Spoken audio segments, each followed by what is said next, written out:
បាទជំរាបសួរពុកម៉ែបងប្អូនបាទរីករាយមកទស្សនាការប្រណាំងទូកមួងឬក៏ហៅថាទូកចៅមួយគូទៀតហើយបាទគឺជាការប៉ះគ្នារវាងខ្សែទឹកខាងក្រៅទូកដែលមានឈ្មោះថាមហាកន្លងពេជ្រមហាកន្លងពេជ្រគឺជាទូកដែលស្ថិតនៅក្នុងវត្តមហានិក្រូធឃុំព្រែកដំបងស្រុកមុខកំពូលខេត្តកណ្ដាលនិយាយឃើញថាបាទមហាកន្លងពេជ្រមានព្រៀបបាទប្រហែលជា2 3ទូកហើយទៅលើខ្សែទឹកខាងក្នុងទូកដែលមានឈ្មោះថាជ្រោយមេត្រីតេជោសែនជ័យបាទទូកនេះផងដែរគឺស្ថិតនៅក្នុងវិហារអ៊ីស្លាមបាទគុំស័យជ្រោយស្រុកមុខកំពូលខេត្តកណ្ដាលទូកទាំងពីរបាទគឺស្ថិតនៅក្នុងស្រុកមុខកំពូលដូចគ្នាខុសតែឃុំទេបាទប៉ុន្តែល្បឿនក៏ខុសគ្នាដែរយើងឃើញថាខ្សែទឹកខាងក្នុងបាទកំពុងតែចាញ់បងនេះតើអាចមានលទ្ធភាពស្ដារតាមតនខ្សែទឹកខាងក្រៅដែរឬទេព្រោះទីប្រត់ក៏ជិតចូលមកដល់ដែរបាទ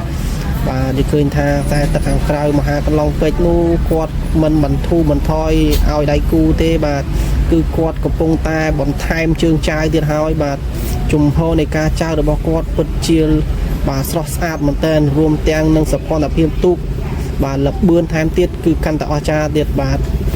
ឃើញថាដាច់ឆ្ងាយហើយបាទជ្រោយមេត្រីប្រហែលជាមិនអាចតាមទាន់ទេបាទទីប្រត់ក៏បានគៀកចូលមកដល់បាទនិយាយឃើញថាដាច់ឆ្ងាយណាស់បងប្អូនអើយបាទសម្រាប់ជើងទី1នេះគឺលទ្ធផលបាទគឺខ្សែទឹកខាងក្រៅទូកដែលមានឈ្មោះថាមហាកន្លងពេជ្របានទទួលជ័យជំនះទៅលើខ្សែទឹកខាងក្នុងជ្រោយមេត្រីតេជោសែនជ័យក្នុងជើងទី1បាទបង្វែរអារម្មណ៍ពុកម៉ែបងប្អូនមកទស្សនានៅជើងទី2គឺជាការដូរខ្សែទឹកគ្នារវាងទូកទាំងពីរដែលខ្សែទឹកខាងក្រៅកំពុងតែមើលឃើញតាមកញ្ចក់អេក្រង់នេះទូកដែលមានឈ្មោះថាជ្រោយមេត្រីតេជោសែនជ័យស្ថិតនៅក្នុងវិហារអ៊ីស្លាមភូមិឫស្សីជ្រោយស្រុកមុខកំពូលខេត្តកណ្ដាលបាទចំណែកឯខ្សែទឹកខាងក្នុងនេះវិញបាទទូកដែលមានឈ្មោះថាមហាកន្លងពេជ្របាទមហាកន្លងពេជ្រកាលពីជើងទី1គាត់ធ្វើបានល្អមែនតើបាទគាត់បានដាច់ជ្រោយមេត្រីប្រហែលជា2ទូកបាទកាលពីជើងទី1បាទឥឡូវជើងទី2នេះកំពុងតែប្រកិតគ្នាទៀតហើយបាទឃើញថាមហាកន្លងពេជ្របាទពិតជាល្បឿនមិនធម្មតាមែនបាទ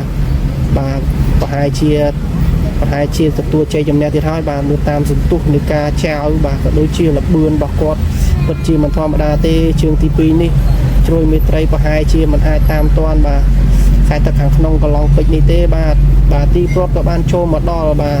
ដូច្នេះលទ្ធផលទាំងពីរជើងបានទៅលើទូកដែលមានឈ្មោះថាមហាកន្លងពេជ្ររបស់វត្តមហានិក្រូធបាទចំពោះវីដេអូនេះផងដែរគឺមានតែប៉ុណ្្នឹងទេអរគុណពុកម៉ែបងប្អូនដែលចំណាយពេលមកតាមដានទស្សនាអរគុណ